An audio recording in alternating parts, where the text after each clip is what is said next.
بسم اللہ الرحمن الرحیم۔ نکاح کو آج امت مسلمہ نے کتنا مشکل بنا دیا ہے، آپ حالات سے اندازہ لگا سکتے ہیں۔ اللہ کے نبی نے فرمایا تھا کہ نکاح اتنا آسان بناؤ کہ زنا مشکل ہو جائے۔ آج انہوں نے نکاح کو اتنا مشکل بنا دیا ہے کہ زنا آسان ہو گیا ہے۔ اللہ تعالیٰ اس امت پر رحم کرے، حالانکہ رحم کرنے والی امت نہیں ہے۔ نکاح میں کتنی چیزیں ہوتی ہیں آپ دیکھیں، نکاح میں صرف 6 چیزیں پائی جاتی ہیں۔ اگر یہ 6 چیزیں پائی جائیں تو فوراً نکاح ہو جاتا ہے۔ باقی خرافات، رسم و رواج کی ضرورت ہی نہیں ہے، دکھاوے کی ضرورت ہی نہیں ہے۔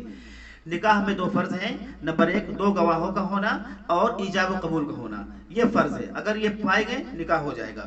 سنت کیا ہے، واجب کیا ہے؟ واجب ہے حق مہر کا ادا کرنا۔ حق مہر ادا کرنا یہ واجب ہے، کسی بھی وقت آپ ادا کریں۔ سنتیں کیا ہیں؟ خطبہ نکاح کا ہونا، چھوارے کا تقسیم ہونا اور ولیمہ کرنا۔ غور کریں، اتنی چیزیں اگر پائی جائے تو نکاح ہو جاتا ہے۔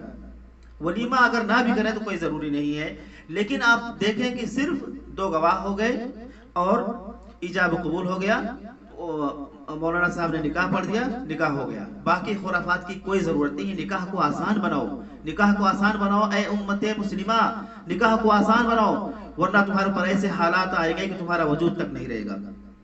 مسند احمد کی روایت ہے، حدیث نمبر 24778۔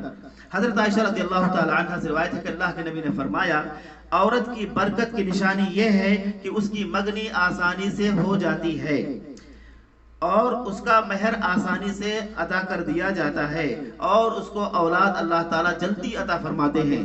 تو آپ دیکھیں کہ آپ اپنی بیٹیوں کو، بہن کو اور باقی عورتوں کو برکت والی بنانا چاہتے ہیں یا بے برکتی والا بنانا چاہتے ہیں، یہ آپ کے اوپر ڈیپینڈ کرتا ہے۔ تو اس لیے برکت والی بنائیں، صدقے جاریہ والی بنائیں اپنے بہن بیٹیوں کو، نہ کہ آپ بے برکتی والی اور وبال جان والی بنائیں۔ یہ آپ کے اوپر ہے، اللہ کے نبی نے فرمایا۔ اللہ تعالیٰ سے دعا کہ اللہ تعالیٰ ہم سب کو صحیح دین سمجھنے کی توفیق عطا فرمائے، آمین۔ وما علینا الا البلاغ المبین۔